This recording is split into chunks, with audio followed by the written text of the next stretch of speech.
Finally officially বাংলাদেশে চলে আসলো গুগল পে, এমনটাই নিউজ করতেছে বাংলাদেশি নিউজ মিডিয়াগুলো।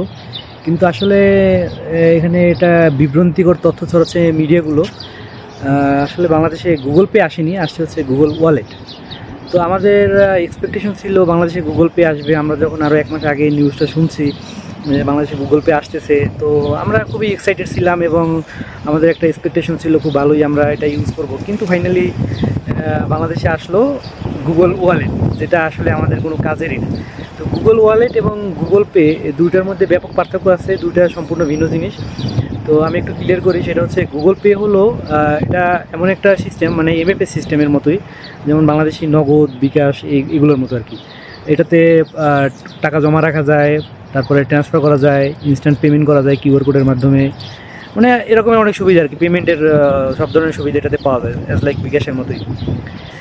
তো আর বাংলাদেশে যেটা এখন অফিসিয়ালি লঞ্চ হয়েছে সেটা হচ্ছে গুগল ওয়ালেট, কিন্তু এটা সম্পূর্ণ একটা ভিন্ন জিনিস। এটা আসলে কোনো কাজেরই না সত্যি কথা বলতে। এটা মূলত একটা ওয়ালেট যেখানে আপনি আপনার ব্যাংকের কার্ডগুলোকে সেভ করে রাখতে পারবেন এবং আপনার ফোনে যদি এনএফসি থাকে ওই এনএফসির থ্রুতে আপনার কার্ড দিয়ে পেমেন্ট করতে পারবেন যখন শপিং করবেন তখন। এই হচ্ছে বিষয়। তো এটা আসলে এটার তেমন ইউজ কেস নাই, কারণ এটা ইউজ করতে হলে আপনাকে অবশ্যই আপনার ফোনে এনএফসি থাকতে হবে। এনএফসি ছাড়া আপনি এটা কখনো ইউজ করতে পারবেন না। ইনিশিয়ালি এটাকে শুধুমাত্র সিটি ব্যাংকের যারা কার্ড ইউজার যারা আছে তারাই ব্যবহার করতে পারবে। তো অন্যান্য ব্যাংকগুলো আস্তে আস্তে অ্যাড হয়ে যাবে খুব শীঘ্রই।